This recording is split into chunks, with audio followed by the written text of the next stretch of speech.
Halo Aries, selamat datang dan terima kasih sudah mampir. Reading kali ini adalah temanya pesan dari bintang-bintang. Kita akan lihat apa yang kamu perlu tahu di reading kali ini. Ini adalah reading timeless, jadi kapanpun kamu nonton adalah waktu kamu terbaik mendapatkan pesan ini. Oke, menarik. Seperti gini, kayak Aries-Aries yang suka ngebut ini, terus sekarang disuruh agak pelan-pelan, disuruh nge-review dulu. Kayak semesta mau bilang kamu tuh, kamu pelan-pelan dulu sekarang. Kamu ngelihat dulu nih perjalanan kamu, atau biar kamu ngerem dulu nih keadaan. Kayak semesta mau bikin keadaan tuh melambat dulu supaya kamu juga ikut melambat, supaya kamu ada yang perlu kamu lihat, ada yang perlu kamu review. Berhubungan dengan karir ya, sebagian dari kamu. Atau sesuatu yang ada di hidup kamu secara general. Kan lihat judgment. Judgment di sini ada Pluto. Di judgment ini temanya itu kan terlahir kembali, bisa juga kesempatan kedua gitu ya. Kalau di gambar kartu yang biasanya itu kan kayak dia ada orang-orang keluar dari peti terus di atasnya ada malaikat sama gitu. Kayak malaikat semesta Tuhan higher self kamu kayak memanggil kamu nih. Udah memanggil kamu, peti itu aku melihatnya sebagai zona nyaman kamu. Kamu udah terpanggil, kamu mau keluar nggak dari zona nyaman kamu? Atau kayak ada sesuatu yang memanggil di hati kamu, semesta memanggil kamu untuk mungkin melakukan misi jiwa kamu mau menjawab panggilan itu atau enggak? Mungkin dengan ketidaknyamanan ini ya, ketidaknyamanan dalam hidup kamu, pekerjaan kamu, atau hubungan dengan orang-orang di sekitar kamu, kayak itu cara semesta nih supaya kamu menjawab panggilan kamu, atau kamu keluar nih dari sesuatu yang mungkin kamu terbiasa. Bisa jadi zona nyamannya kamu itu adalah kamu yang suka ngebut, kamu yang suka apa ya melakukan sesuatu kayak nggak pakai mikir dulu gitu. Mungkin hal-hal seperti itu ya, bukan harus selalu sesuatu yang besar, tapi lebih kepada ada nih sesuatu hal yang udah terbiasa kita lakukan gitu. Padahal nggak selalu baik gitu, terbiasa kita lakukan karena udah terbiasa, tapi itu nggak selalu punya efek yang baik. Jadi semesta memberikan suatu situasi, keadaan, atau orang-orang tertentu yang bikin kamu ngerem contohnya, atau bikin kamu melihat nih ada suatu part di hidup kamu. Oke, mari kita bahas. Kenapa tadi aku bilang ada hubungannya sama karir? Karena di sini ada energinya Capricorn. Kita nggak bicara Capricorn tentang zodiak, tapi lebih kepada energinya ya. Karena di sini achieve. Capricorn itu kan melambangkan tentang uh, kerja keras, tentang pencapaian, tentang uh, apa yang kita lakukan dengan karir kita, dengan image kita, dan hubungannya dengan pekerjaan kita, seperti itu ya. Dan juga tentang otoritas dan struktur dengan hal-hal yang dibahas tadi di waktu lampau gitu. Apakah kamu sudah melakukan sesuatu yang berhubungan dengan karir kamu? Misalnya kamu punya goals tertentu gitu dengan karir kamu. Apakah kamu sudah melakukan hal-hal yang perlu kamu lakukan?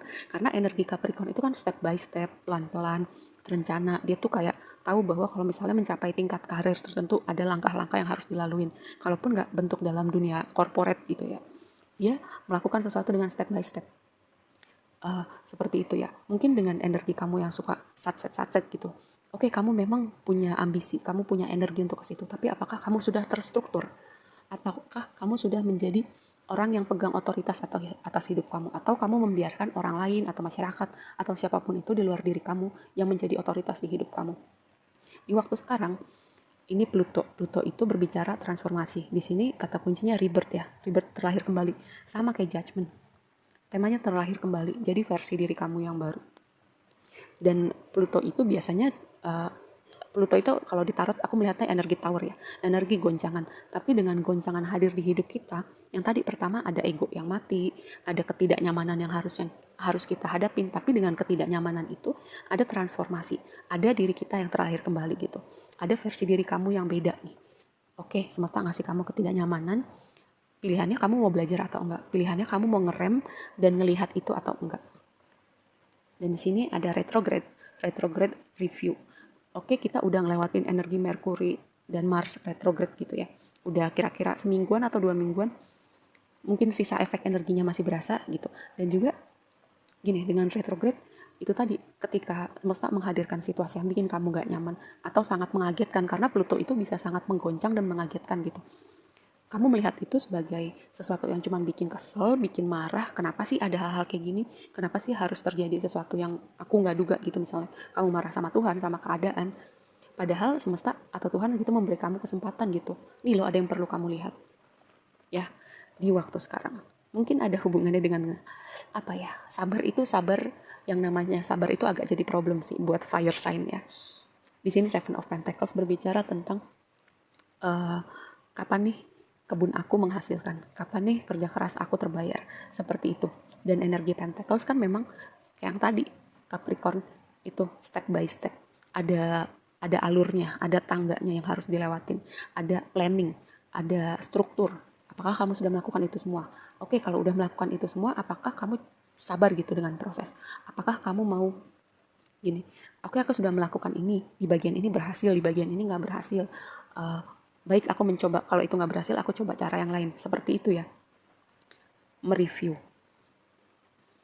Dan di sini opportunity kamu adalah Two of Pentacles. Two of Pentacles pertama itu kan berbicara tentang membagi prioritas. Kadang membagi prioritas karena mungkin kita sangat sibuk atau banyak hal terjadi di hidup kita, jadi kita prioritaskan yang mana dulu nih. Sama ketika kamu mau mencapai sesuatu kan ada yang harus kamu prioritaskan, ada yang kamu harus kurangin, bahkan mungkin dihilangkan, seperti itu.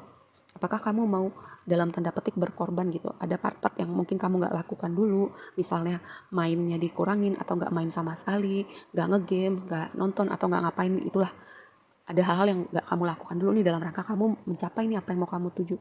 Atau bisa jadi dengan Two of Pentacles ini, dengan misalnya kamu lagi menghadapi banyak hal gitu di hidup kamu, kamu tetap bisa tenang nggak di tengah badai, atau bahkan pikiran kamu jadi scatter gitu, atau bahkan kamu jadi orang yang meledak-ledak, emosinya juga bergelombang, dan itu efeknya ke banyak aspek hidup kamu yang lain, seperti itu ya. Tantangannya adalah Knight of Cups. Knight of Cups ini berbicara tentang pertama, Knight of Cups itu kan sebuah sinyal untuk hubungan romantis ya, tapi ini jadi tantangan kamu. Dan juga Knight of Cups itu bisa berbicara tentang mengelola emosi gitu. Apakah dengan situasi ini, karena yang tadi di sini ada proses transformasi gitu. Dengan ketidaknyamanan ini, apakah kamu bisa mengelola emosi kamu dengan baik? Yang tadi aku bilang, apakah kamu jadi meledak-ledak, ataukah kamu jadi scatter, ataukah kamu jadi mendem? Yang mana? Karena Knight of Cups itu bisa membuka dirinya, bisa mengelola emosinya, tapi ini jadi tantangan kamu gitu. Dan ini adalah sebuah PR ya. Untuk kamu perhatikan dengan dinamika yang kamu hadapin sekarang, ini proses transisi gitu. Rasanya mungkin gak nyaman, terutama dengan energi Pluto. Pluto itu energi goncangan, energi kaget, energi ibaratnya badai kehidupan, tapi itu untuk nyapu, membersihkan hal-hal yang udah tempatnya memang bukan di hidup kamu. Terutama jika itu zona nyaman kamu, terutama jika ada perilaku-perilaku ini yang sebenarnya perlu berubah gitu. Dan kamu mungkin resisten, kamu gak mau. Jadi semesta membuat kamu berada dalam situasi dimana mau gak mau kamu berubah gitu. Mau gak mau kamu beradaptasi, mau gak mau kamu melihat ada part-part tertentu yang perlu kamu lihat yang selama ini mungkin kamu gak lihat atau kamu gak mau lihat.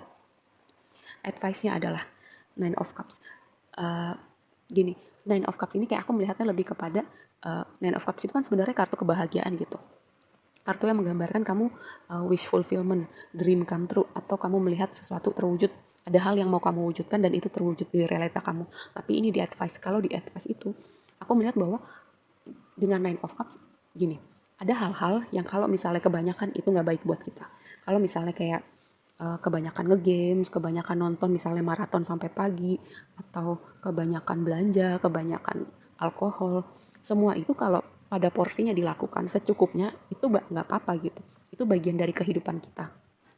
Bagian dari kita bikin gimana kita nyenengin diri kita. Tapi kalau kebanyakan, itu justru malah efeknya nggak baik buat kita. Seperti itu. Apa hal-hal di hidup kamu yang kamu perlu lihat nih, sebenarnya itu udah kebanyakan. Sebenarnya itu jadi nggak seimbang buat kamu dan malah mungkin mempengaruhi ritme kamu, fokus kamu untuk membangun apapun ini yang mau kamu wujudkan atau yang mau kamu realisasikan gitu dalam realita kamu. Dan ketika kamu mengikuti advice ini ya, lagi-lagi aku bilang, aku cuma membaca energi yang muncul di sini dengan advice atau apapun yang aku sampaikan. Kamu semua punya kehendak bebas, kayak oke didengerin, mau diikutin enggak apa-apa gitu, karena yang ngejalanin hidup kamu ya kamu, yang punya hidup kamu ya kamu, yang paling mengerti dan tahu rasanya ya kamu gitu. Tapi di sini ada sesuatu hal tentang hal yang udah kebanyakan kamu lakukan dan itu jadinya bukan merusak ya, menggoncang keseimbangan dalam hidup kamu. Jika kamu melakukan ini misalnya, oh ternyata aku melakukan ini kebanyakan, misalnya aku kebanyakan game, jadinya aku bangun siang, jadinya aku kerja gak semangat, jadi ngantuk, jadi hal-hal semacam itu contohnya gitu. Nah itu kamu perlu lihat, misalnya kebanyakan belanja, oke budget aku jadi gak seimbang nih, jadi sebelum akhir bulan misalnya uang aku menipis, semacam itu ya. Dan ketika kamu melakukan perubahan-perubahan itu, kamu mulai pelan-pelan nih, oh kamu mengaudit hidup kamu, bukan cuma keuangan aja yang perlu diaudit, hidup juga perlu diaudit. Di situ terjadi transformasi. Ketika transformasi itu efeknya perlahan-lahan melebar di semua aspek kehidupan kamu. Di situ kamu melihat ada Ace of Cups, sesuatu hal yang baru. Jadi kayak kamu melihat hidup kamu dengan cara yang baru, atau mungkin semesta ngasih sesuatu yang baru nih di hidup kamu. Bisa jadi ya, bisa jadi kamu melihat nih, awalan yang baru untuk kerja keras kamu, kayak kamu menuai.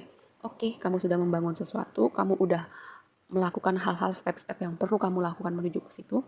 Dan dengan kamu membuat banyak perubahan di hidup kamu, disitulah kamu melihat awalan yang baru, kebahagiaan kamu yang sesungguhnya, sesuatu yang menyenangkan dan baru buat hati kamu. Oke, segitu aja dulu readingnya kali ini buat kamu. Semoga bermanfaat dan sampai ketemu di reading berikutnya. Bye!